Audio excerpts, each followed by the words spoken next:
take from my bed to the floor. 5, 6, 7, 8. Will today be rough or will today be great? 9, 10, 11, 12. Lately I've been going through hell. 13, 14, 15, 16. Today's the day. Are you coming? Are you I'm sick of being normal, I'm sick of being average. I'm sick of being mortal, I'm about to be a savage. I see a lot of things that I want, I will have them. I got a new mindset that I just established. I'll march through the cold with the nails on the pavement. I'll shovel that coal just to get out the basement. My story will be told, helping others make changes. I'll be so bold, they will watch in amazement. Am I gonna face it? Am I gonna chase it? Am I gonna start over? I keep waiting. Time is limited, quickly fading. Am I right? It's my time, do you take it? Am I gonna face it? Am I gonna chase it? Am I gonna start over? I keep waiting. Time is limited, quickly fading. Am I right? It's my time, do you take it?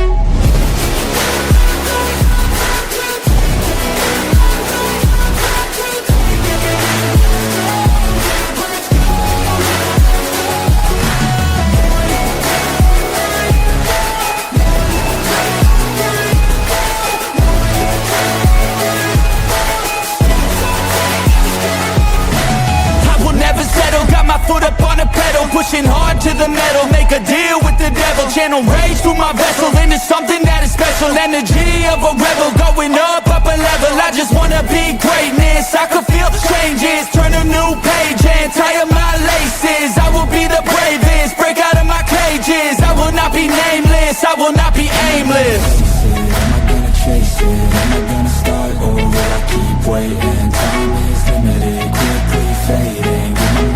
It's my time, do you take it? Am I gonna face it? Am I gonna chase it? Am I gonna start over? I keep waiting. Time is limited, quickly fading. Am I right? It's my time, do you take it?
What is going on, everybody? What is going on? Ladies, gents out there, welcome back to the Locked In Podcast, episode 225. Last podcast before Labor Day weekend. I really can't even believe that we are already there. Summer it was here and it was gone. Just flew by. The good solid side to it is that football season is upon us. It's coming through. Started next week, which will be solid. If you do like football, and if you watch this podcast, I'm assuming you probably like sports as somewhat. My guy. So tonight's episode is going to be an interesting one. I just want to give you guys a heads up. All guests have provided me with input for this episode, but will not be streaming live. Yo, Rob, what's up, brother? What's going on, Steve? Welcome in, dog. What's up? What's up, man? Appreciate you joining, man. I was just kind of giving the outline here. So, all guests, have like given me all of their testimonies to this, but each one of them was potentially going to come on, but he's a coach and a speaker, and he's always traveling. So right now, he's not going to be able to be on the live stream. But I got all the insight from everybody. I have all their notes. So I'm going to walk through all these men are husbands. And tonight's topic is, so the start of the topic is the importance of a man's leadership inside marriage. And then the subtopic of it is, how do we pour into our wives? Now, me and Rob both are not married, right now, but we can still have our input on the situation as well. But I definitely wanted to get insight from men who are husbands, some of them in very, very long marriages. They've been married for quite a long time to their wives. And, just give you kind of the background on that. So none of the guests are going to be live with us tonight. Rob's going to help me for about a half hour, maybe a little less, a little less than that, before he goes to his meeting to help me co-host this one. And then might have Mario in here too, co-hosting maybe on the second half. And yeah. So we will we'll dive right into it, guys. Steve, things got pushed to 8:15, so I got a little bit of time. All right, cool. So yeah, maybe like a half hour or so. Yeah. Hop in here. Cool, man. Cool. All right, yeah, guys. So we will hop into it. As always, I'm going to give you guys my spiel. If you're watching on YouTube, you're not already subscribed, you already know what to do. Hit that subscribe button. Hit that little notification bell in the corner to turn those notifications on. We release content every single week, typically Thursday, related to either personal growth or to sports. So if you like that type of content, you don't want to miss that. Hit that notification bell. Comment if you're watching on Facebook or YouTube. Comment down below. YouTube, I can throw your comments on the screen. Facebook, I just have to read them off due to meta privacy concerns, but that's okay. It does look like for some reason, it hasn't happened in a long time, but the private Facebook pit group is having some issues with the stream, but it's all right because a lot of you guys are in the public group and it is streaming to there. Not sure what's going on with that. I would have threw it on Instagram had I known it was going to be a problem, but we're still on YouTube and Facebook overall. But all right, guys, let's dive into it. So I guess how I'll do it is I'll start with one of the guests, and then I'll allocate a little bit of time for me and you to talk about this because I know you don't have a ton of time. And then I'll go back towards the end to the rest of the guests because some of the guests, they gave some really, really good stuff, especially Bryce and I know Bryce, and then Pastor Mike McAvey over at Accelerate Church. They gave me some great stuff here behind it. So you know what? I'll start with Bryce because he did give me his information first. So guys, basically that's what I said. What the topic is: the importance of a man's leadership inside the marriage, and then ultimately, in what possible ways can a man pour into his wife? So I'll start with Bryce. So Bryce had reached out and he said, the best way to put it is when it comes to all this, I'm just going to read off, he said, a woman must submit to her husband, but the only way for a woman to properly submit to her husband is to her husband must earn the right or the privilege to be submitted to. He needs to be respectable. So his wife's name is Gabriella. So he said for Gabriella to submit to him, in order for her to submit to him, he must prove that he's loyal, that he's worthy, that he's an honest man who's aligned with God's plan, to first be the man of the household, and to feel safe that submitting to him is not going to be a detriment to her, to their children, or the household. And once you're aligned with God, God gives you the authority as a man to be the authority over the household. So for Bryce, his wife knows that she is safe with him financially. She is safe with him physically, emotionally, sexually, spiritually. That her children are taken care of, and that he is in a position, and he is in a position to help guide her. So at that point, he can tell her what she needs to do in order to elevate as a woman. So I'm just trying to scroll through here because there's a lot of stuff. I'm losing my thing. To elevate as a woman, to take care of herself, what she needs to do to maintain how she can be a better wife, and then how as a husband and wife, how they can grow and be better for one another. So to lead your family, basically what Bryce is saying is, in the Bible, it does say a wife needs to submit to her husband, but her husband has to make sure that he is taking up his duty as well, basically as a man, to make his wife feel safe, to make his wife feel secure. And he needs to be able to lead and direct as a man through. And there's a difference between biblical leadership and headship. That's a big difference that a lot of people tend to confuse. But in biblical leadership, is he doing all his duties as a man to make his woman feel safe, secure with him, so that she can lessen those walls and submit to him? I think a lot of men and women have a lot of things misconstrued in this world today. A lot of women don't want to lose their independence. So they're like, they want a high value man who can lead them, but then they don't want to be led. They don't know how to take direction. They don't know how to listen, and they don't know how to be led. And a lot of men, they want to be submitted to. They want to be submitted to, right? Like, oh, a woman should submit to me. However, maybe the man is just, say, providing financially for the household, which is a big duty as a man. You should be providing financially and pouring in financially into your household and into your wife. However, there is more that goes into it than just financials. And I think a lot of men fail to understand that, is that, yeah, sure, you can pour into your future financially with your wife, but are you helping her to be the best version of her? Are you honestly pouring into her? Are you meeting her emotional needs? Are you meeting her spiritual needs? Are you, there's a lot more needs that goes into life, and vice versa for her too. But I think a lot of men want a soft feminine woman who can be his peace.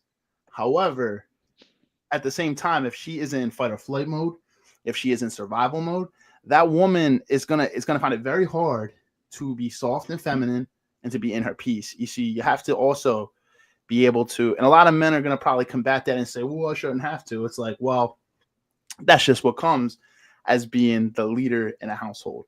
That's what comes with it. And Bryce, as a married man, can basically attest to a lot of this stuff. I want to read some of the stuff he had at the end here too. So after all this is said and done,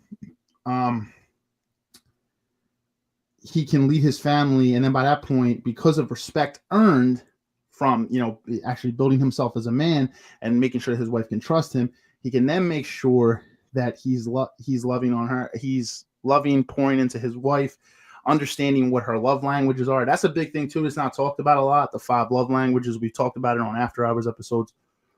I believe they are physical touch, words of affirmation, quality time, acts of service, and gift giving. I think those are the 5. So understanding what they are, Bryce said for him, his wife's are quality time, words of affirmation, and gift giving. So he needs to be able to speak her love language, but also she, vice versa, has to understand his, so that she can speak his language as well. So that way, when you're pointing to your wife, she understands that she is seen, she is heard, she is understood, and that she feels loved. And if she knows that she's being loved and she's respected, she, vice versa, will be able to give you that in return. And that's how it should be. It's an equal give and take. I'm not saying everything's on the man, but it is an equal give and take. But a man, as a leader in the household, does need to understand that there's things that come with that. You want to chime in on that? Yeah, for sure. I think you hit all the points pretty well. Like you said, at the end of the day, even when it comes to a business, the responsibility always falls on the CEO, the leader of the company. Yeah. While it may not even be the CEO's fault, it might have been maybe the janitor's fault. It might have been the manager's fault. But at the end of the day, if the company crashes, who do they blame? The CEO. leader, the Yep. CEO, right? So it definitely comes with a lot of responsibility. But what a lot of men don't understand is that the responsibility also comes with power. So while the CEO gets all the blame, right? If the company crashes, he has the power to remove people that he feels doesn't align with the direction of the company. He has the power to cut pay. He has the power to rearrange how he wants the structure of the company is. Because he has a responsibility, yes, but he also has the power. And I think that's the problem nowadays. They want to give all the men all the responsibility, but don't want to give him his due power. like that's crazy. Like you can't have responsibility without power. It doesn't work like that. If you're responsible for your car, you got to maintain your car. You have the power to decide whatever you want to do with your car. You want to customize it, go ahead. You want to put new tires, go ahead. You have the power and the control over the car because you're responsible for it because you paid for it. So I think that's the issue nowadays. So like everything you said, I agree with, but at the same time, I think at the same time the men have to realize that while you have the responsibility of all that, you still have the power to organize the family how you want to. You have the power to select. That's why it's key to make sure you select the right woman, so she's aligned with your direction. So you don't have to have this power struggle. She already knows she's already aligned, and you can lead your family in the way that you want. So, or the way that's right, and align with your values. So I think men have to always remember that while it is a lot of responsibility, yes, and we do have to step up to that responsibility, you do have the power at the same time to, organize things how you want it. While you're not a dictator, I'm not saying you be a dictator, do it and you just do whatever you want, but at the same time, you're the last say, the final say. And just pick. I would say the key is who you select and make sure she's aligned with your direction. I agree with that wholeheartedly. What Rob just said there is so key. Like understanding that you have the power to choose. You have the power to choose the direction that you're going to lead your family, and that's why you have these conversations with your woman to make sure, like Rob said, that she's aligned with your vision as well. So if you guys are both on the same page and you're both aligned, every decision you make is going to be towards your vision for what your family looks like. And if you guys are both aligned, there won't be as much of that power struggle. It's like you said, if there's a CEO that has all this responsibility, yet there's a bunch of systems that are gate kept Right. where he can't get access He to them. can't do How can anything. he possibly lead his company to like where he needs to be? If a company hires a CEO and then meanwhile he needs to go to this person for this or this person, no, he should have access to be able. If he has a vision, he needs to be able to have that power and have that access to be able to make those moves. Right. Um, Exactly. eh, And a lot of men forget that. They just give it up. Like you shouldn't give it up. Like either no. either you select the right woman so you don't have to have that struggle, or you like I said, replace. It just I mean, if you have all that responsibility, you might as well unless you give up your responsibility, that's different. But if you is at the end of the day, it's always gonna be on you. And like speaking biblically, God's gonna look at you, the man, at the end of the day if your family fails. So if it's the responsibility is on you, you might as well, take what comes with it. Yeah, and I think a lot of people, there's a lot of women out there that I think confuse leadership with like being a control freak. That's the thing. And I think that's why a lot of people are wired. Men and women, I think both have a lot of misconceptions nowadays. They think a woman could think a man's leading her. Basically they reframe it as, oh, you're telling me what to do. You're a control freak and insecure. It's not even that. It's just, at the end of the day, it's like, if you, and I think that's the thing too. A lot of them say that they want a high value man. They want a masculine man. They want a man who's going to lead, but then don't know how to take direction or be led. And a lot of that can stem from, being maybe they've seen in the household that they had a father who did not know how to lead, or maybe they were in a relationship where they were the ones that had to lead and had to make all the decisions because they couldn't trust the man to do it. But it is something that's personally on that person to figure that out. They have to be able to get past that. Just as a man, if he has prior trauma from different things, he has to work through that, before he gets into a relationship, let alone a marriage, and you marry a woman. those are things you need to work out. But no, honestly, it's like that's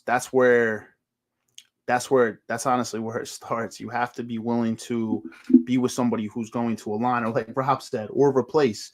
If you find out down the line, like maybe somebody was aligned initially and then things have changed, or their mindset has shifted, or their perspective has shifted, well, then at that point, it comes a harsh decision. If that person isn't willing to compromise, or you guys aren't willing to, I mean, you're just going to be in a miserable situation if not. And I always do believe this. I'm not a married man myself, but the Bible does say, in the Bible, it does say that the one reason for divorcing is infidelity.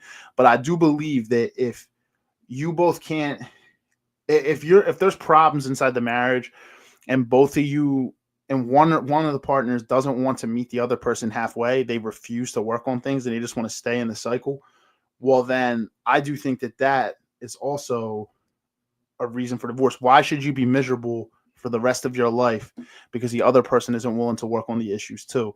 So while I do think infidelity is a big one, it's a big one. And you have every right, in that scenario, I would say if the other person also isn't willing to compromise and work on the issues, it's a reason for, a divorce. Now, everybody has their own opinion. Everybody can have their own values, but that's just from my opinion, how I view it. And that's why it's very important to do the work up front before you make that big decision to, elope with somebody. You gotta do all the work up front. I find it crazy to get divorced. It's like a bunch of paperwork, a bunch of stuff, a bunch of trials, a bunch of different steps. But to get married is like, it's so easy. I feel like it should be the other way around. Like it should be a lot before you get married, and then easier to divorce. So. Yeah, man. I just think a lot of people don't actually value the sanctity of marriage these days. They say they do, but they truly don't actually value what comes into the sanctity of marriage. Actually got George on here. Yo, what's up, G? Yo, what's up, guys? What's going on, everybody? What it do? Nothing much, man. My bad. I was just trying to catch the podcast early as I can, bro. You guys been live for a little bit though, but I appreciate you jumping on, man. Of course, man. Good to be back. You know what I mean? Feels like home. What's up, Rob? Yo, what's going on, G? Nothing much, man. Just chilling. Same old. Yeah, man. So basically, we're running through the importance of a man's leadership inside of marriage and how a man can pour into his wife. Now, obviously, none of us are married, but I went through Bryce's testimonial of what he had to say. I'm going to go through some more of the guys who gave me stuff, but I know Rob's time is relatively limited. He's got probably about another 15 minutes or so. So we were just kind of bouncing our thoughts back and forth. And I'll get to you in a sec, George. I'll let you add, but I'll wrap up what we were talking through here. Yeah, that's why it is so important, Rob, to do that legwork up front. A lot of people just don't value, I think, the sanctity of actually what marriage is nowadays. They enter into it either because they don't want to end up alone, or they want to, they think that they want to share a life with somebody. But any man I know that I've talked to out of these men that are on here tonight will tell you, and Pastor Mike's testimony is awesome. I'm going to get to that shortly.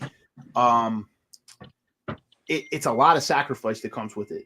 You give up the eyes for us, and a lot of people don't understand that. They think that it's still I have my things, and then my wife has her things, and it's like, nah, it's a us thing. And right. When you have a vision for your family, and you have a vision for your family, you have to think every time you make a decision how that's going to impact your vision for your family. How, like, when you make decisions, you and your wife make decisions. That's why respect is critical. Communication is critical. You need to be able to work through these things together. Conflict resolution is critical. But in our day and age, I will always say this: in our grandparents' generation, they would stay together for 50 years for the rest of their lives. Sometimes in toxic situations where the husband was beating the crap out of his wife, but maybe she didn't have any leverage because a lot of women didn't work back then. It was different. Yeah. It was different dynamics completely as far as marriage and men and women. Let's be clear. It was a different dynamics of men and women Obviously, you get back like in the 60s and 70s, you know, it's like women's rights a little different. Because in the 50s, it's pretty much like a man's world, you know what I mean? So it was a little different then, bro. That's why. Yeah, just it was. Women walk away a lot easier now. They can walk away now. But back then, it was like, yeah. you know. Give me one second. Yeah, so it was. But then you look at to the other side of the coin. In this generation, it's the opposite. The first sign of conflict, the man or woman is willing to run from the marriage and get divorced, which is, you know, that's really a shame. It's a shame because, and then like Rob said, there's a lot of paperwork that needs to be done in order to divorce. Whereas for marriage, it just seems like it's so easy to enter into marriage, which is a huge commitment. It's going to affect the rest of your life if you take marriage seriously, which I don't even understand why the hell you would enter into marriage if you don't take it seriously. A lot of people do. Yeah. I knew somebody who's an acquaintance, and I have not said who their name is, but they were thinking about getting married. You know, they were thinking about getting married. Those was like a couple of years ago, and then meanwhile they wanted to still, you know, I'll say quote unquote smash a couple baddies like before they got married. I'm like, yo, I'm gonna be honest, my man, you are not ready to get married. Like, right? I just think that's crazy, bro. I was just like, I was like, yo, and it's like married, but want to have other girls too, you know. And it's not like everybody's circumstances are different. I think but that's the thing. His girl obviously had no clue about this. Like, this wasn't a thing that he communicated. Hey, I'm a high net worth man. You know, there might be times that I step, and even then, that's not monogamy. That's polygamy, and everybody has their own values, their own beliefs, whatever. I'd respect you as a man, though. Like, if you're willing to say you don't believe in monogamy and you want to, you know, you believe like, hey, you want to be able to, you know, be with multiple women or step out. And even that's not really biblically correct. Like, I know that there's some men that might have a household with a couple different women, but hey, like at the same time, they're all under the same roof. They're all providing something towards a vision. Whereas like when you're stepping out consistently with multiple partners, that's not really any type of like serious marriage. But anyway, if that's not me, but if you are willing to communicate that with your wife and she's okay, or, you know, your wife, and she's okay with that, hey, whatever, I guess that's respect. But if you're like going behind her back and you're cheating on her, that's not respect at all. Now, look, everybody's views are different. Like I said, that doesn't align with what I believe, but I just had to tell him, like, do you want to get married or does she want to get married? Because like, you're not ready for marriage by any means. Like, do not enter into marriage. Why are you going to get married, then get caught up cheating, and then she's going to divorce you? And like, that doesn't make any sense. Like, you're not ready for marriage. You are not ready. Right. And I said, you're thinking of this already, and you haven't even married this person. I'm like, I'm gonna be honest. That's not like, I was like, I had to keep it real. I'm gonna keep you accountable. Like, you're not ready to get married. Like, you got to understand, if you're looking at monogamy, that's the last, let's be realistic, that's the last body you're going to be smashing for the rest of your life. You got to understand, like, it really is. That's the woman, like, if you really do believe in real monogamy, that's going to be the woman you're going to be with for the rest of your life. Does she align with you? Not just physically, though. It's not just because she's attractive, but does she pour into you, like, as well? Like, you understand, do you guys align mentally? Do you guys align spiritually? Do you guys align sexually? Are you willing to give up everything for that a lot of people just think, oh, she's attractive, I'll marry her. It's like, yo, same thing with women. You know, they might marry a man. Men and women, I think, marry sometimes for different reasons, but, you know, I think a lot of men will marry a woman just because they find her attractive. And I'm gonna be honest, if you're marrying her for the wrong reason, sure, you should be attracted to your partner, but if that's the only reason that you're marrying the person, you're marrying somebody for the absolutely wrong reasons, and also looks fade. So make sure you're marrying somebody for the correct reasons. Looks fade, bro, but you know, the mindset and the heart is there. Like we spoke about many times in the past with, you know, like you, me, Rob, Rich, the whole squad. Like even Rob has said it before. If she don't respect you, bro, she's not gonna love you. Some women will marry a guy and you think they respect the guy, but in reality, they have their own agenda, or they might respect him to an extent, but you know. Where's the respect? Where's the real loyalty? If another man comes and you feel like it's not working out, and it goes back to what you said earlier, a lot of people don't want to work it out no more. It's just like marriage is downgraded so much, bro. It's not even fair, you know. But you can keep the tradition still, you know. I mean, those that marry and are monogamous or can stay with one person and are committed like that and have the mindset, like you said. I mean, you know, well, assuming like you had all your fun, you know, you did whatever you do, you got out your system. But some guys can't get away from that kind of lifestyle. I guess, like you said, like the baddies out there. I mean, it's cool. You can look at you with your wife. You're gonna look at somebody because your eyes. I think you're not gonna shut your eyes and look away like this. Like, oh, but don't lust. See, lust is is a big temptation. But lust is, one of the 7 sins and one of the demons. They're lusting, or just your mind's nice thinking like of getting like attention from other women, and you probably shouldn't be doing that, or you shouldn't be doing that sometimes. And then they even say married men shouldn't look at porn. That's another thing. You know what I mean? And I can agree with that. If you're a married man, really, it's porn can be detrimental, man. Watching porn can be bad, especially if you're in a relationship. Well, not just a relationship, but if you're married, marriage is different than a relationship. We can all agree with that. Marriage is the next big step. After. But yeah, man, I agree with you. I agree with you. I caught a little bit what you and Rob was saying before I got on the show, and yeah, man, like you said, I mean, so much has changed, and it's a shit that people can't keep it honest or and just make up your mind. I mean, it's like, be this person or not, or do you think you want to? Because a lot of people don't know what they want. They say you all want to get married, have a house, have kids, and then when time comes, it's like they're like, oh, I'm not ready for this. They don't know what they want really. That phenomenon happens too, Steve. Yeah. Well, you have to live life with intention, and it all starts with the man. I always say this because the man is the leader. He's the leader of the household.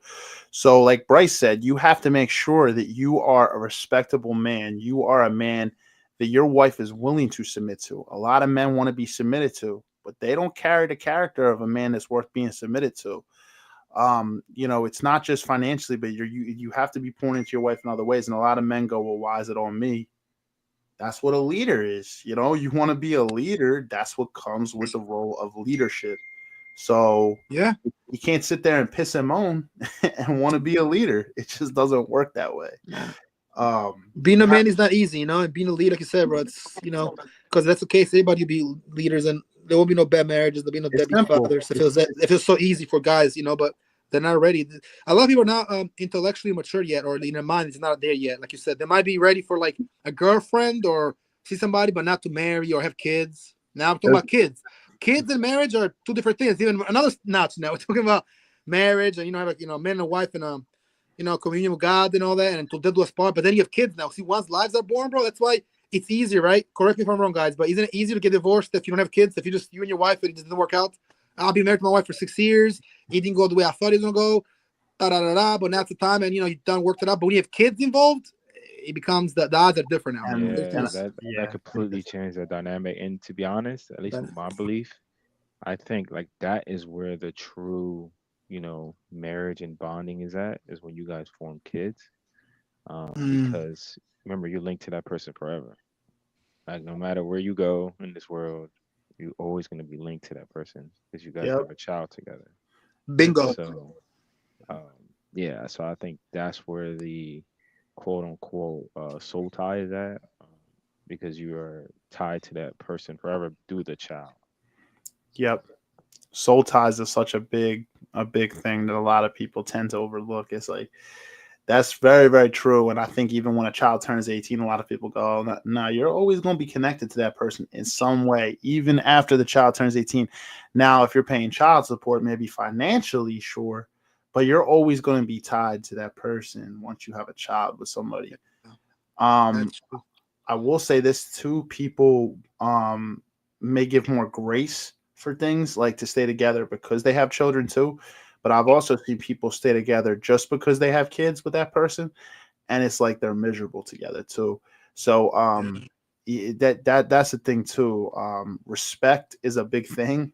Even if someone stays with you because you have children with them, if there's a lack of respect there, a lack of trust, it's like Rob said though, as men, I think that you have the ability to change the dynamic and to change things, but you also can't change someone's feelings. If someone is completely done, like they're not willing to work, it's different, but you have to be able to use discernment, because if you're in a marriage with somebody and she's only staying with you because you got kids, there's no respect there, there's no love there.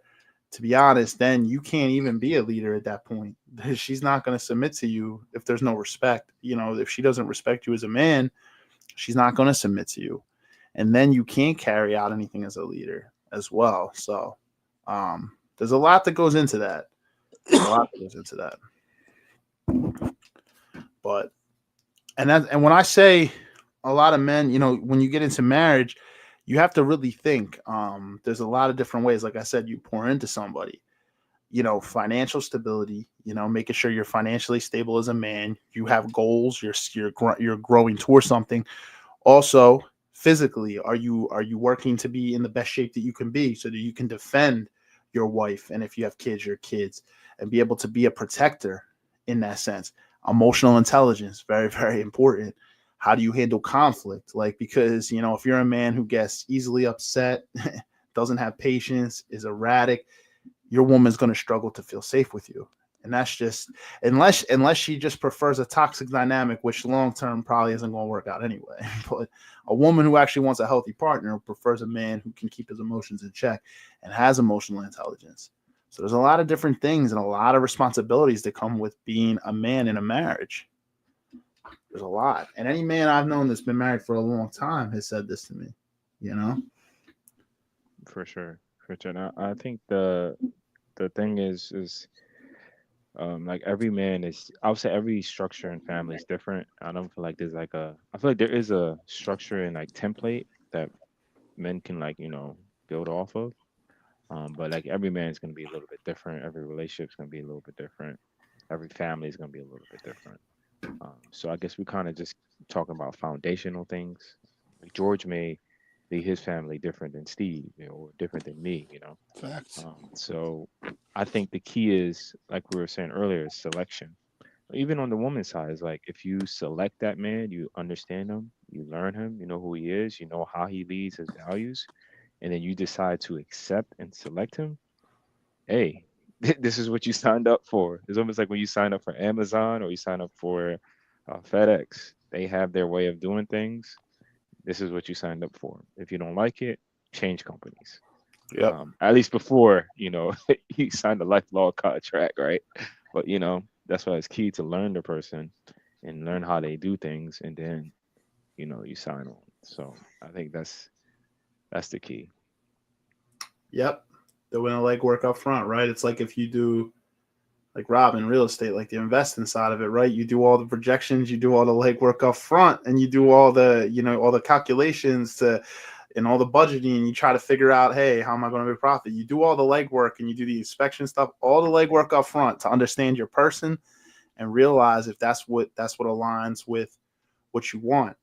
Right. I think another thing, I could dive into a whole episode on this, but it's like a lot of people, I feel like, don't know what they want. And that's the problem. Yeah, that's a lot of people don't truly know what they want. They're just going with the motions of everyday life and have no intention or direction. Yeah. And that's a problem. I think that's something you learn over time. I see that's a tough Yeah. thing. Because this is something you learn, at least, especially for me as a man, is like I didn't really know until maybe I was like 25, 26. Like that's just something that takes time, unfortunately.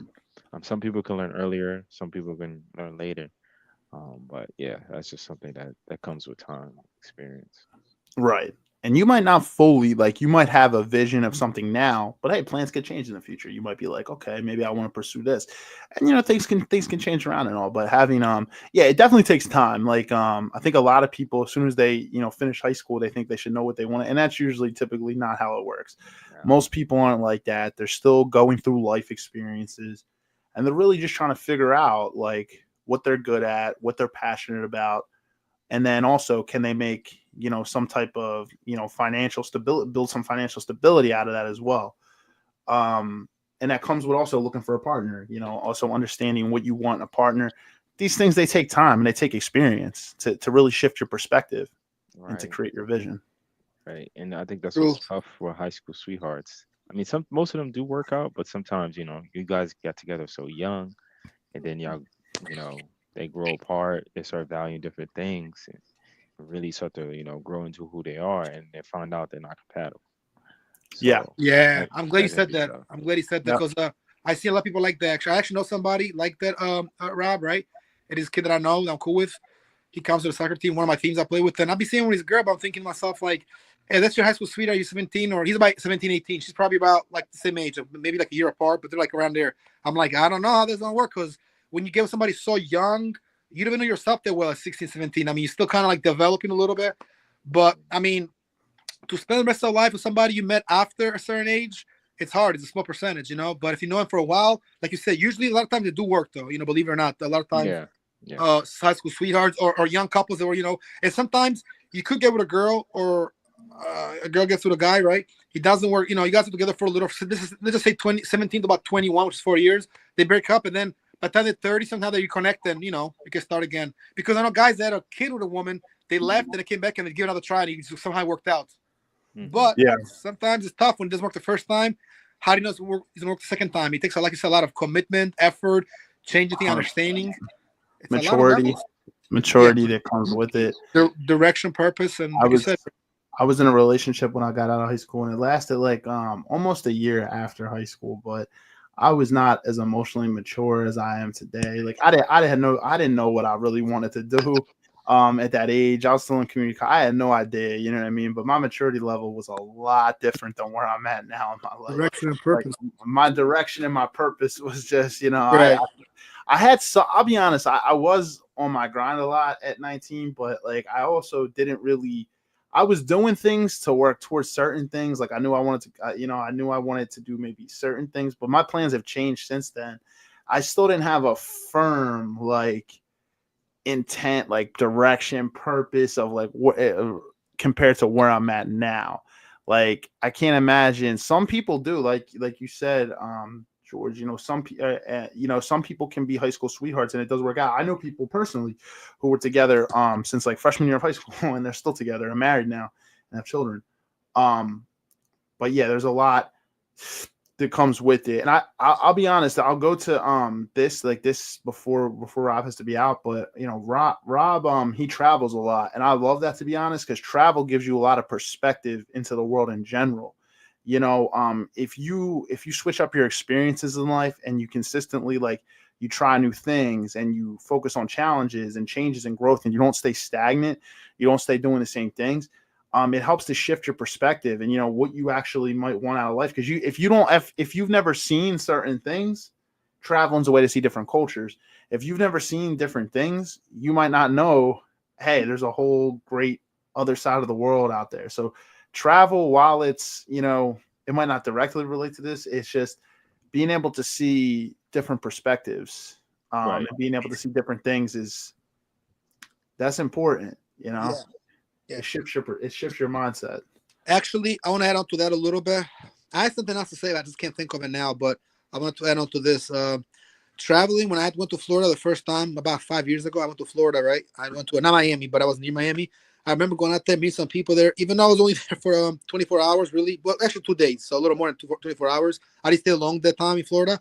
But it gave me a perspective, like even on the plane, seeing people, you know, traveling more on their own. It inspired me to do things like a little more like, kind of like more as an adult, not so much like, oh, I'm gonna just do it as it comes, you know, no, more prepared, you know, traveling more like people travel all the time, like you said, Rob does. I know friends of mine that do, men and women, they'll travel to like Philly, go to work, go to Florida for a little come, or they have 2 different locations. And I think that's great, like you said, bro. It really helps you shape your mind more because you see more about the world and it gives you more preparation to, and it helps you understand more what you want sometimes too, because you might not know a lot of times what you want, but you go different places and you're not always in the same place, always in one place. You're kind of like I said, stagnant. You're moving around and you're seeing stuff.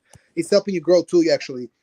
It doesn't mean you have to live everywhere, but you just traveling. You just, visiting places, It can help you as well eventually to maybe, like want to settle in and possibly move, because what happens a lot of times, even in Philly, if you think about it, couples get married, people are in our age, young couples or somewhat younger, and they move, right? In the burbs. It don't seem like people don't stay in Philly neither. If the job ain't good enough, you can't be married, bro, and not make good money. I mean, it's hard to have a wife and bring kids. Now you have 2 mouths to feed or mouth to feed, other than you and your wife.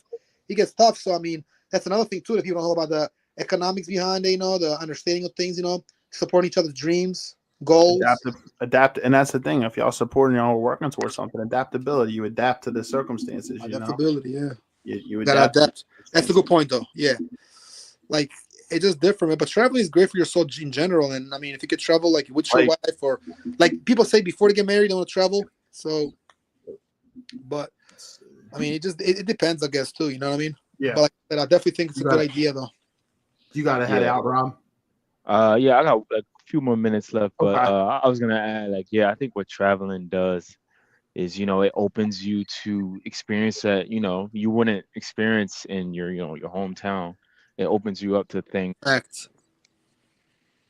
Yeah, definitely. I had a buddy, you don't know if you never. You don't know if you like state. So I think.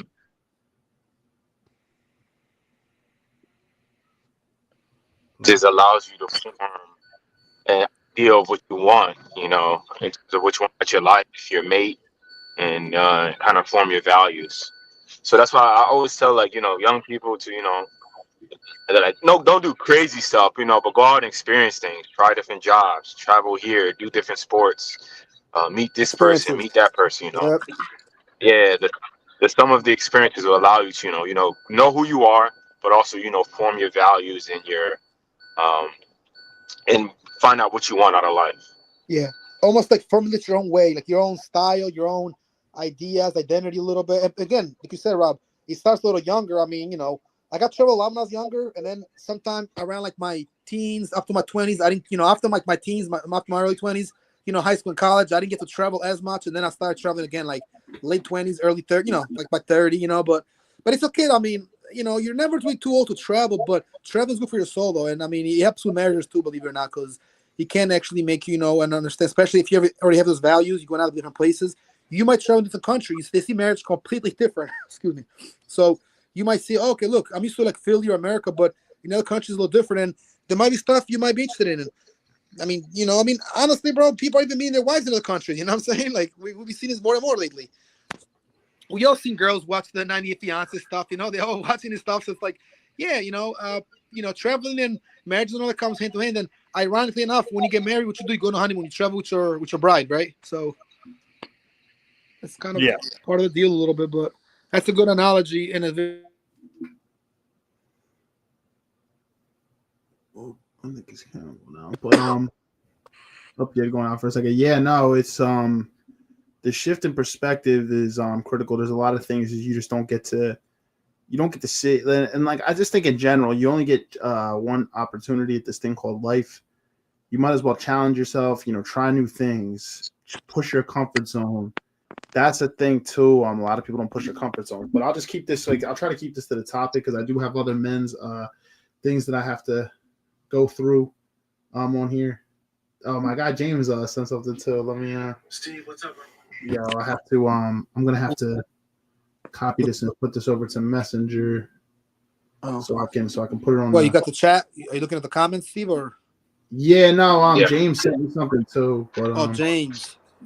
Shout out to James. But, Steve, I do have to drop, but I appreciate the time. I appreciate the input from you guys. Definitely we'll try to catch up on the rest of the episode when I get a chance. Yo, Rob, I appreciate you, man. I appreciate you taking the time to come on tonight, man. Respect. All right. Thanks, guys. Fellas, have a good rest of your night. No problem, Rob. Good night, Rob. Take care. Bro. Please. Take care. All right. So I'm actually going to put James. Yeah, and I'm going to put James. I can got another, just so you know, another, about 11 minutes. It's about a 59 mark, which is almost an hour. So, I mean, if you do a couple more minutes, you should be fine. But we can continue a little bit on this topic a little bit. And, yeah, let me put my thing in. I'll put James up on the screen. Yeah, he gave me something he wants to provide. And then I got Pastor Mike. His testimony is like 7 minutes long. You'll probably go before that, but I do, and then I have Nate Evans gave me something too. So I do have some things to actually get to. I got some good things from actually men who are husbands here, but let me know if you can hear the audio when I share this for James.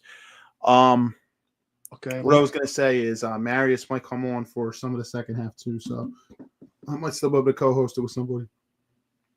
Share my screen.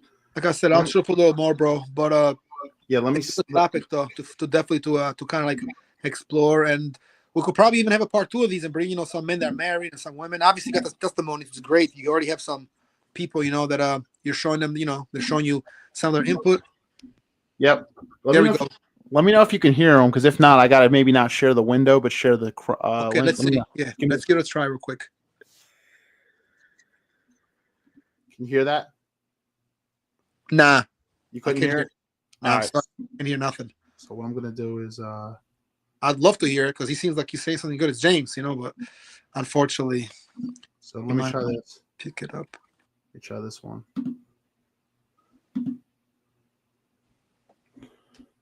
Let me try it now.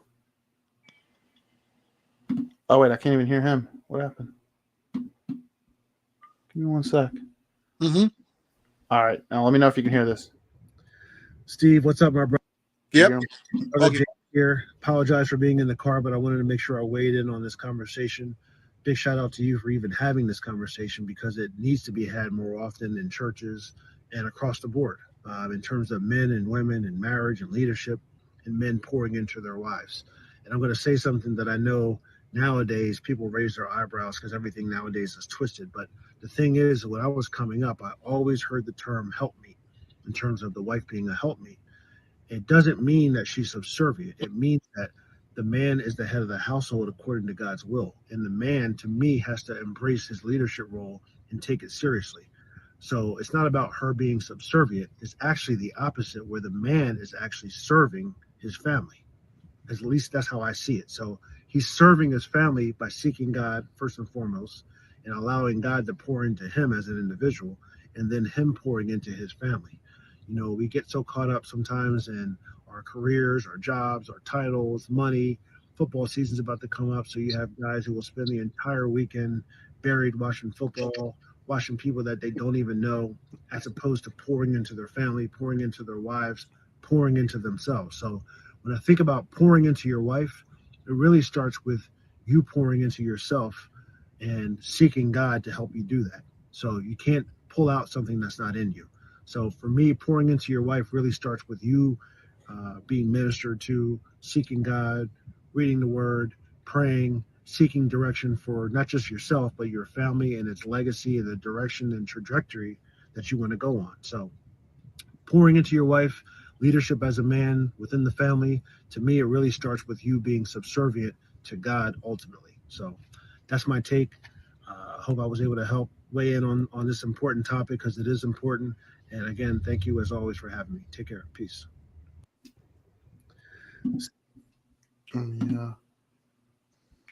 Yeah. The way James put that is actually a great. It's a great way to put it.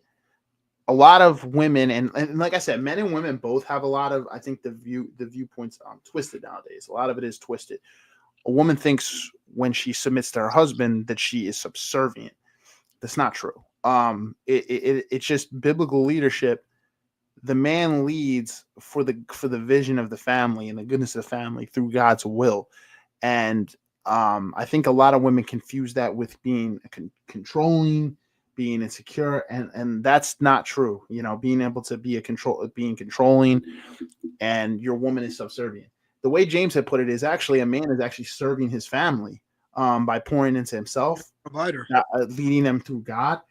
He's actually, he's serving his family.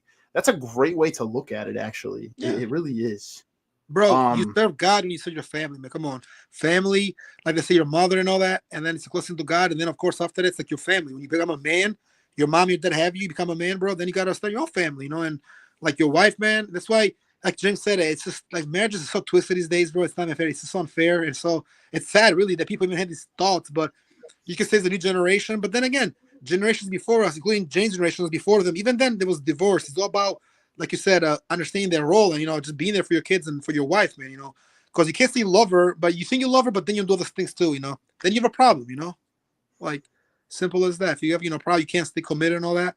It's important to understand the role of the man and to really lead the right way, you know, and to provide for your children and also do well, because I mean, you know, we all get judged one day, bro. And trust me, things with your wife is a sin too. You know, I know you're more into like the church these days more than ever. You've been kind of going to the group, and everybody will tell you, bro, when you cheat your wife, adultery is definitely a bad sin out there. And, you know, people do all the time, and it's become so like normalized. But I'm like, you know, it's not just a sin. You completely destroy your vows.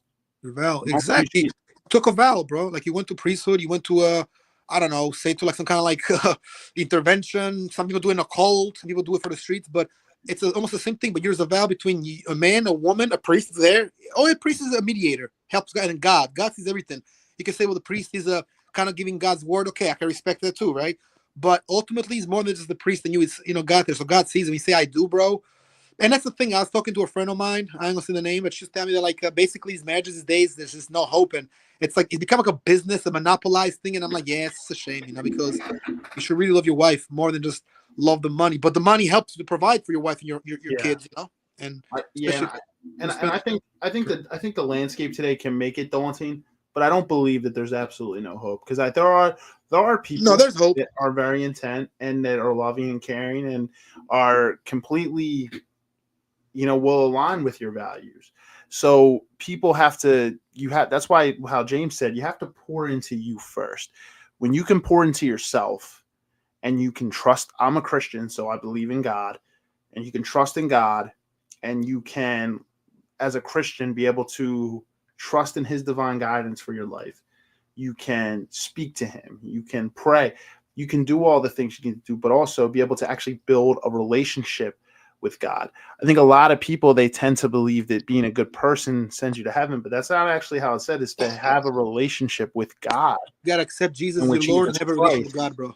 You is can be how good all you you want, but unfortunately, just being a good person, or like you said, not to cut you off or nothing, but not doing bad and doing like sort of more good than any kind of wrong, really. They just say wrong, Sometimes you do wrong without realizing. Like you do wrong by mistake. You don't mean you did bad. Difference between doing evil or bad even and wrong, which is all kind of connected, but it's a little different. But you do something wrong, bro, now you're doing right. Just because you're doing right and you're a good person, you look, you're helping others and you're trying to be good, don't mean that you're gonna go to heaven, or there's gonna be really salvation if we're gonna kind of reach this sort of like more holy type of topic within the topic. Remember, it's all subtopic within the topic. Marriage got that to do with religion and with like traditions and all that. So I mean, because people all the time, you could be good or you want, but if you don't accept Jesus, or if you actually don't really understand that, and actually kind of not only preaching things, but you're doing what you preach, that's really when you're a winner. I see so many people, bro, do things, preach and all that, and not follow the word of God. They'll spread the word of God supposedly, but they're not following it. They're just saying it. And I don't like that. I like people that are actually going to be really down for it. If you're going to try to preach and help me learn better, don't do something. I find out you do something crazy now. You're not really who you say you are, By the way, I don't know if I'm going to see you after the show because I might leave early, but holla at me. I got to tell you a story, okay? I got to call you. Sure. Yeah, man. Probably stuff too. I'll tell you. I could tell you after the podcast. I just don't know if I want to stay long enough to, because you might have more. I'll probably leave around 103 mark, which is about 5-6 minutes. But I do want to stay and finish up a little. Finish strong since I came late. Yeah, no, 100%. I'll get through some of the other guys. Take your time, bro. So Nate's is shorter, but I'll go to Pastor Mike's because his is pretty long. Nate, I think I'm gonna I have to get him on the podcast. Nate Evans, he's a life coach and a speaker. He actually led the group, the Connect group that I was with at my church. It was called Healed Men Help Men Heal. Nate's a great guy. I'm going to have him on the podcast separately as a guest, but let me go to Mike's. Mike McAvey, guys. He was on actually about, I think, 4 episodes ago. Pastor Mike, shout out Accelerate Church in Cherry Hill, New Jersey. Where's Mike at? Here's Mike. Got his notes here. I can actually play his whole audio if you guys actually... Can I do this? Can I copy this into Messenger and just play it? I don't know if this will work. This might actually be easier if I can just do this. Yeah, maybe we'll work this way. Let's see. Yeah, James was definitely powerful. That was a good testimony. He's actually really good. Yeah, let me know what you can see for this. I'm gonna share this. Okay, go ahead. Because instead of me trying to translate it, because I can transcribe, I have the transcript, but the transcript as a text. Yeah. Yeah, let me share the thing again. This is where I was able to get the audio. Let me exit out James here. Let me pull this out.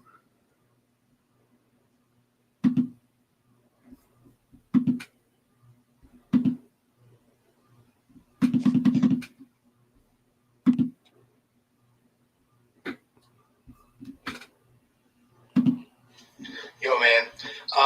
Can you hear this? Yeah, I can hear it. Oh, what the hell? Why's my screen on? Let's see. Okay, hold on. Let me see if I can see it though. Excuse me. Sorry for that. My cough. Oh, I do. You know what? I see something, but I could hear it though. I just heard something from the that's the name. Yeah, I want to take my screen off though.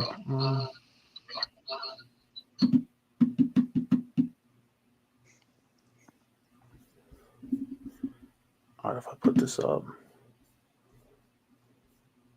Yeah. I'll stick around another 5 minutes, bro. Yeah, another 5-6 minutes. Yep. It's definitely a good topic, man. I'm surprised more people didn't show up today for the topic. It's a pretty good topic. It's very relevant, obviously. I mean, at some point, everybody thinks about marriage. Right. Let me see if I can do something real quick. Yeah. Go ahead. Okay, we just hit an hour. Okay, cool.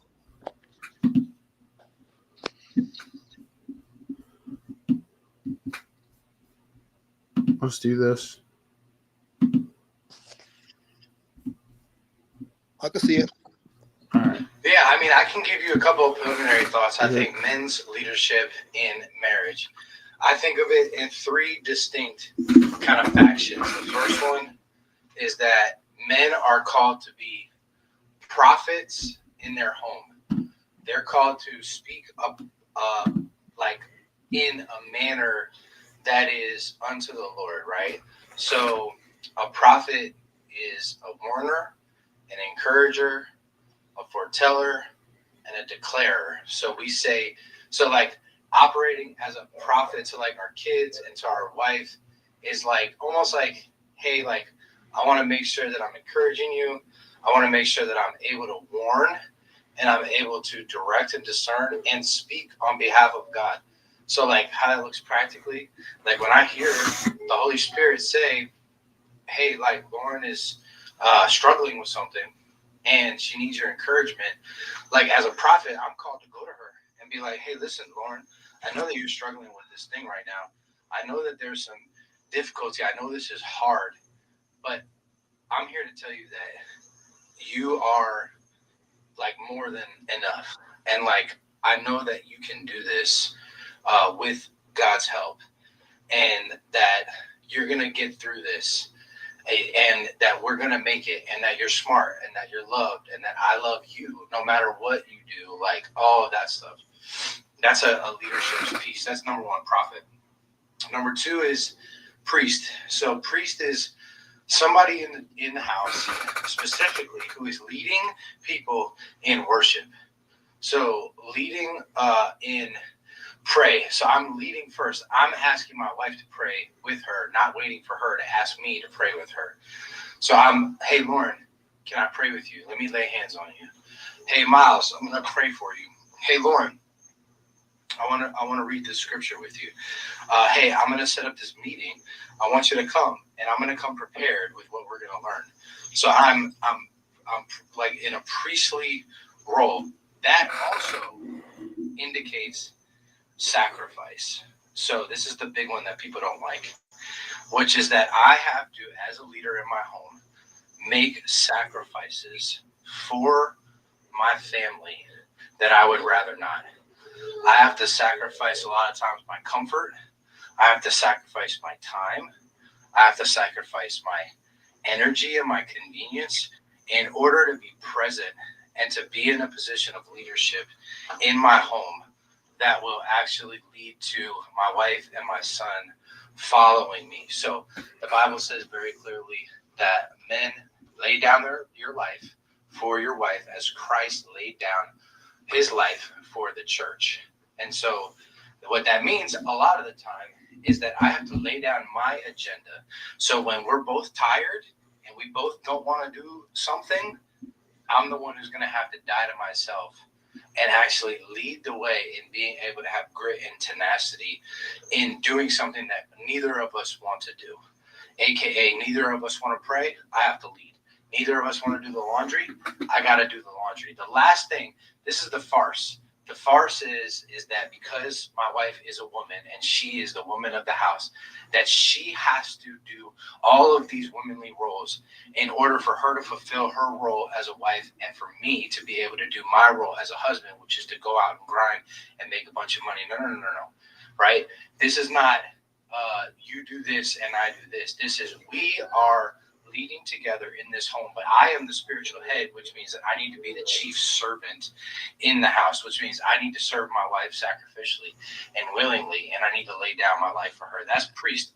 Number three is the king. So king has authority, but is amicable and merciful and graceful. And so a lot of a kingly thing is I'm going to lead my family in a specific direction, and I'm going to go to battle spiritually to create order and justice, peace, and love in my home. So what does that look like? I'm going to protect my wife diligently from any exterior or interior threat. So when she starts to talk about something and I hear a lie, I'm going to call it out and I'm going to go to war spiritually to make sure that that lie gets defeated. That also means that if somebody tries to roll up on my wife or my house or says something about her or does something that is in any way disrespectful, I'm going to step in and I'm going to take that ground and make sure that I reestablish order and direction. So the kingly kind of role is a very nuanced role, which needs very diligence, because a king needs to be gentle and yet also directive and fierce. That's the big thing, is that there's got to be both. I think a lot of men oftentimes get caught up in having to be assertive and dominant, and it ends up coming off insecure and out of control. No. A king is calm and collected and cool and has a strategy for how he is going to establish and maintain order and defeat enemies that are threatening the kingdom. And so that's the kingly role. So it's the prophet, the priest, and the king. And I think from a biblical perspective, those are the three sort of archetypes of a man, specifically a godly man, as it pertains to leading my wife, number one, and leading my home, number two. So those are some of the preliminary thoughts that I have. And if you have more questions, let me know. Love you, bro. Oh, another way that I pour into my wife is I am constantly trying to do things for her that I did for her when we were dating. So I need to buy her flowers. I need to give her a back rub every so often. I need to spend quality time with her, right? In the middle of all the chaos and the monotony of the world, the one thing that goes away most of the time is just those exciting parts of just wanting to be together. So the best way to pour into my wife is to treat her like my girlfriend and date her like I dated her when we were dating, which oftentimes as soon as you get married, that goes out the door. So intentional time together, date nights, surprising her with gifts, getting her flowers, doing special things, acts of service, all of that stuff is what pours into her in a way. And I'm sure there's a lot of other things, but I'm going to leave that for that now. Love you, man. Peace. All right. Let me exit that. Stop sharing. Pastor Mike McAvey, ladies and gentlemen, what a great guy. I was reading this transcript as he was going through it there, and yeah, Mike is he's a great guy, a husband, a father. As you can hear, I'm sure you can hear his little one in the background there. But genuinely, I love the way he put it. The three archetypes of a man: the prophet. You got the prophet. You got the king. And then what was the other one he had there? He had the prophet, the king, and what am I missing here? The prophet, the king, the leader? No. Yeah. He had the. He has how many archetypes of of a man, of a father, and all that. Yeah, it's the both were amazing. So he had that's the second one, the priest, the prophet, the priest, and the king. Are the roles, and I agree with that. I never really thought of it from the priest side of it. I think that's why it was kind of in my mind. But that's a great point, the way Mike had put it. Now he's a pastor himself, but that is biblically. I need to get more. That's the thing. I read scripture and I dive into it wholeheartedly. I give it without any type of distractions. But I do need to actually look into that. That's interesting how the three archetypes of man. It makes a lot of sense. And Mike nailed it on the head in the back on the sacrificial part. I was saying earlier, marriage and love and marriage it requires a lot of sacrifice. It does. And how I would say it is from my perspective, I don't know about you, George, but life is tough. And I think a lot of people think marriage and love should be easy. Now, I think chemistry should be easy. I think when you start seeing somebody, they become somebody who becomes your best friend. You're in a relationship, they become your best friend. Chemistry should be easy. You should be compatible with each other on an emotional level, a sexual level, different other areas. But what I would say is real love and long-term marriage and real love is tough. It's not easy. Anybody I know that's been married for a very long time will tell you there are seasons of pure bliss. There's ups and downs. Yeah, sure. There are seasons. Every couple, every marriage has some kind of conflict or something small, bro. That's I think we can agree on that, right? That's how do you say it? Inevitable. It's gonna be definitely something there because if a man and a woman come together, but it's like what you're doing, how much you grow. I think they also have growth though, and like you said, once you're different archetypes of like of being, like a father, a husband, the man of the house, I think, things can be easier after that. After you well, it all kind of starts from the beginning. Obviously, you got to marry somebody that's pretty close to you, but you could definitely, in my opinion, show your wife a little bit of the stuff and make her, sort of like influence her more what you like. And sometimes that's actually normal because it happens even when dating somebody, let alone married. And that's what Pastor Mike was saying too. Yeah. Yeah, Mike was saying, not to mention the soul ties and all that, bro. But I agree with you though. I think that excuse me. I think that it starts with like everything starts kind of like from the beginning, from like a respectful thing. You respect that person. And I love what was his name? Pastor, was it Nate who just spoke just now? No, Pastor Mike. Pastor Mike, sorry. I love how Pastor Mike said, like, just see this right here, just this particular part what you said is holds so much weight. It's unbelievably important, bro. And it really relates. He said, right? Quote, he said something like, when you're married, he said, you're married, but just treat her more like your girlfriend because almost after you guys leave that, you get engaged, you get married, that sense, that feeling of like just your best friend kind of goes away. Now it becomes almost like a duty, he said. And sometimes you can't create, sometimes in a man's mind, he feels like, oh, I'm not feeling this, and the girl too. So they always say reinvent yourself, but I like how you said that. Treat her almost like your girlfriend, like you still love her as your best friend. Do the duties got to do. I think that definitely helps with keeping marriages, sort of like not one sided, keeping them still, fresh, rejuvenated, young looking, happy. A happy home, happy marriage, bro. A happy home can be a happy marriage. A happy marriage can't have a happy home. Now, I know people want to say that, well, some people are married, they're kind of like separated but living in the same place. Now, that's a little different. That's more or less like you're almost like a roommate at that point because, like you said earlier, and go back to me and Ralph spoke about half an hour ago, that basically people will stay there because of their kids and stuff like that and stay married. However, not necessarily all the time, bro. You don't gotta stay married, but they still stay in the same place because they want to keep this image, especially the kids a little younger. You know what I mean? Like, oh, mom and daddy's in the same place, but they're not together, and that's a little conflicting too. It can be a little tough too because obviously one of the others gonna move along, and sometimes again, depending on it all depends purely circumstantial. So it depends on the household you're in. Like, say I was married to a girl, right, and we got whatever separated, we're still together, and we're like, okay, well, you can see other people, but we live in the same roof still, so it's gonna be respectful. But if you guys are given understanding, then it's different. Then there should be no issues. The issues only start where somebody doesn't communicate enough, bro. Somebody does something like sort of gets seen as sneaky. Yeah, somebody's back, somebody contradicts. Because even if you guys are like, there's a woman and a split, still the respect got to be there if you have kids, right? Can't just be like, it all starts with respect. Yeah, 100%. It definitely does. Respect and understanding each other's. What you guys doing? Yeah, so Mike had actually said something here too, to your point. And this is such a quote. So one of the biggest farces is that, like, one of the biggest lies is that because my wife is a woman, she is the woman of the house. She has to do all these womanly roles in order to fulfill her role as my wife, and for me to be able to fulfill my role as a husband, which is to go out and grind and make a bunch of money. He said, no. This is more than that. This is not a you do this and I do this. This is we are leading in this home together. But I am the spiritual head, which means that I need to be the chief servant in the household, which means I need to serve my wife sacrificially and be willing to lay down my life for her. And that was the part of the priest side of it. And I agree with that. Here's the thing. It's good to communicate, and have your roles inside the house, but there's going to be periods of burnout in the relationship, in the marriage, where one person might have to step up and take roles of the other. So that's what I'm saying. I think a lot of men, this is a lot of men out there. A lot of men are in a household where it's maybe not 50-50, but your wife is working too. And it's understandable. This economy is insane out there. And it's very difficult for a person on a single salary to be able to provide an income for his wife. Yeah. But what I would say is you cannot expect your wife to come home and take care of all the household duties and you do nothing after y'all both went out and y'all worked all day. No.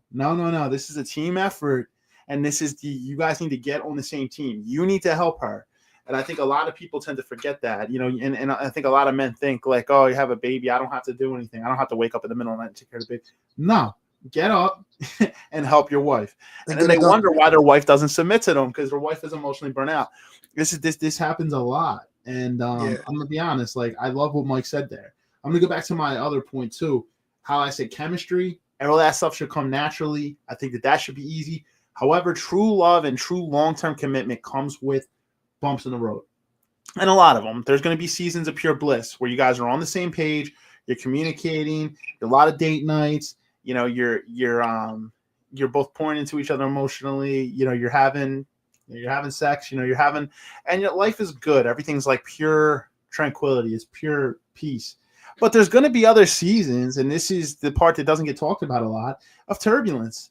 And there's going to be some seasons of stagnancy, and then some seasons of, with the turbulence where you guys just want to take each other's heads off.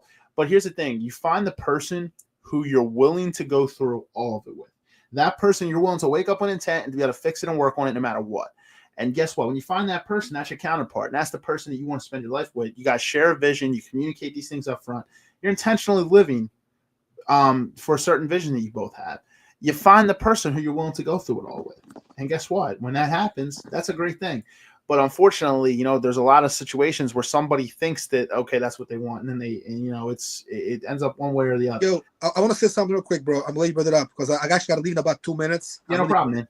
But look, I know we kind of just passed that up about like literally 3 minutes ago. We just spoke this. How about this? Because I kind of like, and I'm glad that Pastor Mike said it. Pastor Mike's a great guy. I got to meet him one day. He's a great guy. I just like how he talks, what he says. Phenomenal.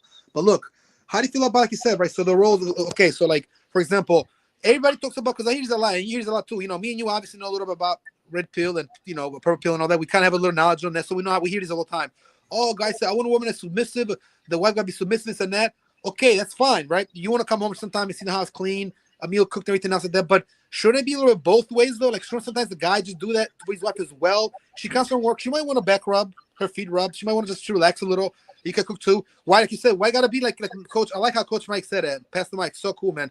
It's not like, oh, you got this side, you got this side. No. Even though some things might be more like something a woman will do, and some things are something a man will do, you guys could interchange sometimes. Sometimes it's okay. Sometimes the guy can go shop and do everything the woman will do, clean the house and all that. I don't see a problem with that.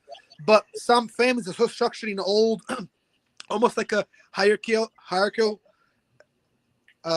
and like a like a different high like stereotypes. Like stereotypes you gotta be the hierarchy, man, the woman, and like if people come now, the woman got to out of nowhere, like go out there and get some drinks for the man, for her man's friends, like say like you're the man and a couple of buddies come through and about 3 of your friends for football, but one of them brings his wife. So it's like, okay, it's a little cool setting. Your wife is there.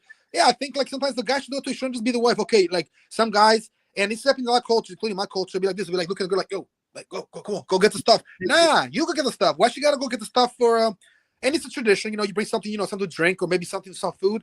But why gotta be always the girl? Why can't it be the guy sometimes doing it too? Small things like this, bro. I am very much in the same page as Coach / Pastor Mike with this. You know what I mean? That not only because it's a woman's like quote unquote role. Nah, it doesn't mean nothing. These roles are out the window these days, bro. It's a free world, bro. Things it's so much pride and ego. A lot of men are like, I'm not going to do any type of household duties because it makes me look weak. It's like, no, it's not the truth. Here's the thing. F stereotypes and literally it is true. Fuck stereotypes and fuck what anybody else thinks.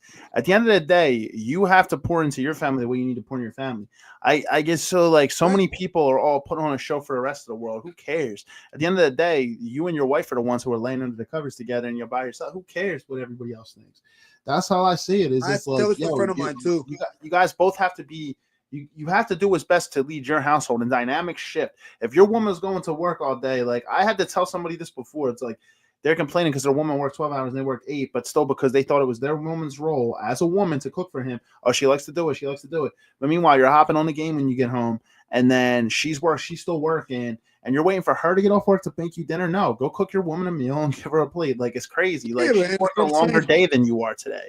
Like it's common sense on certain things. And I think if you emotionally if not emotionally, it's just in general, if you pour into your woman, she will be able to be in a more loving setting where she can pour back into you, and she can do all those things, all those acts of service and all those things, you know what I mean? For her man, and show him love and show him appreciation. That's I'm gonna be honest, bro. Now, I'm going to be honest. If you are doing all those things and you are pouring into your wife and you're communicating, you're understanding what she likes and what she needs, and she's still not doing those things, well, then that's another thing. That's a character thing, and then you really have to. There's a different issue. Now you guys have a one-on-one, and it kind of gets the stuff. It's like you can't go forward if things are the same way. Now that's when you have a sit down with your wife, whether you have kids or not. Be like, okay, honey. Like, and ladies, vice versa for the man. Yeah, it's the same thing. If your husband is. Or not just your husband, your boyfriend isn't doing the things your fiance. You're taking care of him, but he's not pouring back into you. Then it's a conversation. And look, if you're not married and you guys aren't meeting each other's needs, then it's a decision to maybe part ways. Marriage is tougher. You really are supposed to really try to work it out and try to work on it. But if the other person isn't working on it, sometimes there's nothing you can do. You need both parties to But that's for everything, bro. To have a healthy relationship, because sometimes, and again, going back to what we said, guys can fake it too, just like girls can fake it. Guys can say, I'm in a relationship now, I'm married, but the spark in the marriage is gone. Like you be married, for example, it's all just a speculation. We're kind of making up a scenario, right? Obviously, as we're talking. So, like, if you were married 10 years, but in the last, like, 3 years now, it's been 13 years, actually. 10 years. In the last 3 years, the marriage is gone. The spark is gone. Sometimes guys will fake and stick around for whatever reason, even if they're kids, just because, they feel like it's easier, It's safer, only- but they'll still mess Yeah. around the side and have side piece and all that. And girls do it too. And I think the best thing is to the person to be honest. I mean, because if you love your person or your wife, your husband like that, I don't understand what's the point of a side, the whole side piece thing. And then we can have a whole conversation on side and piece here, by the way. Yeah, It and could it's be a never whole- over. It's never over until one person gives up, and then that's when it is. Because it's like people give up sometimes. It's like they're Yeah. not willing to continue. Yeah. And I just want to address Marius's comment too, because I know I've had it on the screen for like a minute here. He said, James, that was fire. Yeah, James is always dropping some solid knowledge, and James is really articulate and he communicates very well. So he got his point across. He's very easy. very well spoken, and he's very, very articulately. You know what I mean? He has definitely some wordsmith words, but more than just anything, it was just actually a very good conversation. I mean, a very good sort of testimony he had. He felt like he was here with us, even though he wasn't, but, like, what, 3-4 minutes or something very solid. I like that. He made a lot of sense, bro. It was almost like he just like prepared a speech. It was actually really good though. Yeah, James definitely He did it on the fly, man. He was on the go. It's on the go. Yeah, he just. I was gonna say though, guys, this is a serious thing to just remember. The vows of marriage are in good times and bad, for richer or for poorer, in sickness and health. You have to understand that marriage is not always going to be easy. There's not always going to be good health. There's not always going to be riches. There's not always going to be good times. There's going to be bad times. There's going to be times of sickness. There's going to be signs of, financial instability. And it's like you just have to find the person who you got to who you want to navigate the storms with. And that's important to understand who you truly want to navigate the storms with, because there are going to be storms, and how you resolve conflict and how you guys come together in the tough times. That's really what forms the trust in one another to get through those. Yeah, it makes us stronger. The foundation is there, bro. But over time, it gets stronger because, I'll be honest, and I say this to myself, all the time. I always say, like, if you're with your girl, right, our relationship's really getting tested. And it's not getting tested like, I don't know, say like a girl, like, for example, right, she'll put like some girl, she'll pay her, I want you to go there, actually get my man's number, and she'll see if he gets your number. And if he says no, he's the real one. Some girls will do that. But I think that's not necessarily how you strengthen and test the relationship. I think it's just like when the small things in life itself come. You don't got to resolve to that. Like, some guys do that. They'll literally pay a guy to go out and talk to the girl, or vice versa. A girl do that for pay another girl to go talk to a guy, right? But I think when the problems really show themselves, that's not the best way they're tested.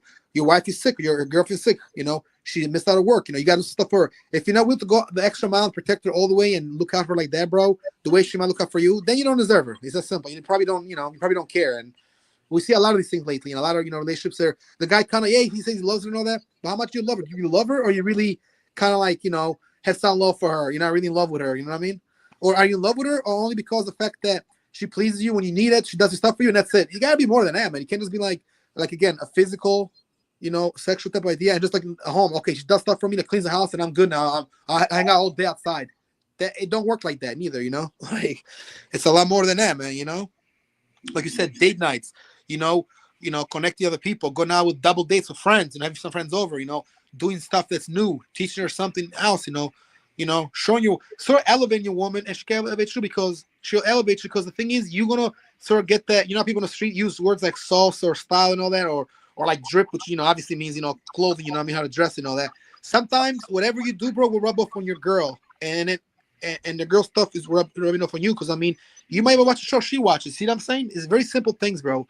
I know it firsthand because some of my exes, a few of them, same thing happened. It's like it's almost like everything went well, and they'll tell me, "Oh yeah, you changed a lot about me. Like, I dress better now, or I'm used to going meeting with people that like can help me. Like I'm going to the library more often and doing stuff instead of just hanging out with my girls and being an IG or just going out here. We're doing more productive things." And when I say that, I'm like, "Oh wow, I'm actually glad that I could inspire you something. Like I could actually do something that kind of like can change you, but in a good way. A good change. You know what I mean?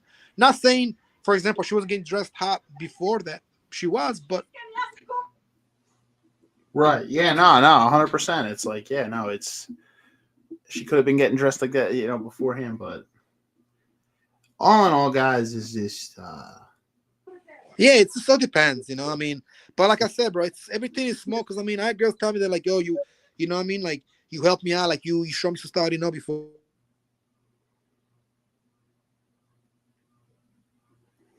Yeah, I get it. Guys, I think we're going to hold off on Nate's part. I want Nate to kind of discuss this on the podcast when he comes on live after our next 3 episodes. So we'll probably get Nate on sometime in September. But be probably at the very end. I want Nate to be able to discuss it on his own just because we're a little pressed for time. So it's going to be hard to get his full testimony.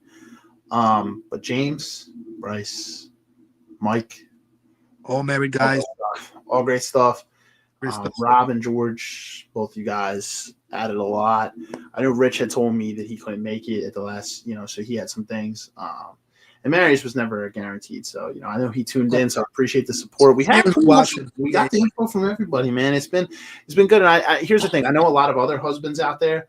I just couldn't get to everybody. I can only get so much testimony on these types of episodes, and I appreciate the men pouring in here and really just contributing this to the show because it helps a lot. For sure. It does, and it really does. All strong Christian men out here, you know what I mean? Like all out here doing the role as husbands, and I love to see it. To be honest, George, I think I'm gonna actually get ready to wrap this one up. I do want to say I thank you for taking the time, man. It's like old times, man. Yeah, it really is. Right? Lie, man. Brought back some goosebumps, man. Brought back that feeling and that nostalgia and that kind of like you said, missing old times. I mean, yeah, definitely physical times, man. I gotta come back more often, but certain topics are probably, like a little more relatable than others too. Obviously, every week is different and all that. But yeah, I'll come back around, man. But like I told you before, and this is probably less things I gotta get off soon. We should definitely have another part to this, and because there's so many elements to add and do episodes, you cannot do all this in like 1 hour and a half hour. You need like 2 hours, and depending on the guests, maybe even after hours one day, we can figure it out and maybe do we can always we got after hours in 2 weeks. It was postponed, so we have after hours coming up in 2 weeks. Next week, I'll be there for that. Yeah, we're actually going live on Wednesday next week at 7:30. So the Eagles play next Thursday at this time. So we're doing an episode on the Eagles opener next week, but it's going to be on Wednesday, guys. It's not going to be on Thursday. Yeah, Wednesday. On Thursday. So just mark your calendars. I'll give you guys reminders in Facebook and Instagram and Snap wherever I can. I'll try to make that one. Like I'll see if I can make that one for sure. I mean, because it is an opening game and it's not preseason, it's an actual game.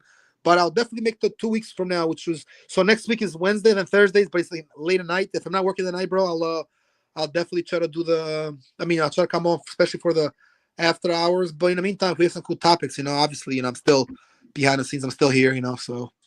Appreciate felt that, good, though, man. to be back. Definitely for great, man. Awesome stuff. I appreciate that, man. Yeah, man, it's good to have you back on, man. Damn, maybe we'll have you on next 2 weeks. We'll see, man. We'll see. I'll be awesome. After hours, and then, After hours will be Thursday in 2 weeks at 9 o'clock. After hours episodes actually be getting ready to start around this time. Yeah. No, that should be interesting. But you know what though? If you've kind of programmed your mind to get stuff done and you're chilling, it's cool. It's just only on days that you might have something to do. You're like, okay, I gotta go eat or whatever, because you didn't program your day that way. But if you tell people in advance, how we do. After hours are never an issue for us. I mean, to get them done and get people on the panel. Yeah, it should be a good one for sure. But I mean, like I said, today was a great topic, and I'll definitely plan on coming back a few more episodes. I've just been a little bit hibernating and all that, but I'll be back around and all that. But today was a great show, bro. Thank you for having me. I don't know, kind of give everybody, like a shout out, everybody watching, everybody, tuning in. Remember, guys, subscribe, check out the page, like, share, comments, come on the show. You can even kind of like come on the show, not as a planned guest, but kind of like, kind of tune in a little bit afterwards, like we do sometimes. I mean, we always have the option open with some of our friends. So check out YouTube and, check out our platforms. We'll be around. And I'll be here to let me know. Yeah, we definitely will be. I think Fran had commented too. Let me see what he did. He commented.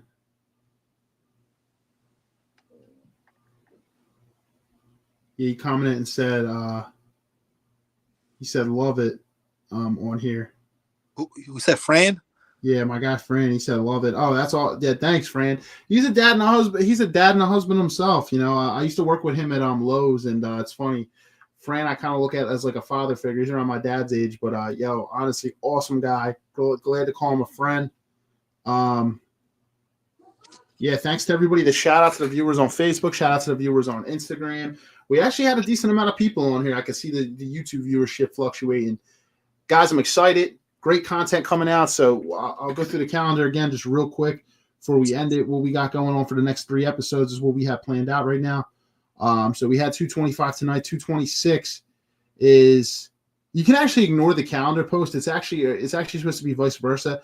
After hours is 226. It's 227, and the Eagles episode is 226. So we got the Eagles going on, the 2025 season opener, featuring a guest panel next Wednesday at 7:30 on 9/3. Episode 227 is going to be on Thursday at 9 p.m. Eastern Standard Time. It's after hours. And it is communication and intimacy, modern day dating, personal growth and healing in relationships, featuring a guest panel. And then we will also have the week after, in episode 228 on Thursday at 7:30, Philadelphia Phillies are going to be gearing up for a playoff run.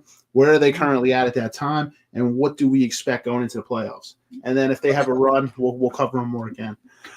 But guys, we're getting back for some of the sports episode. We went 6 months without a sports episode. We already had one, and we got 2 more on the horizon coming up in the next 3 to 4 weeks. So let's go.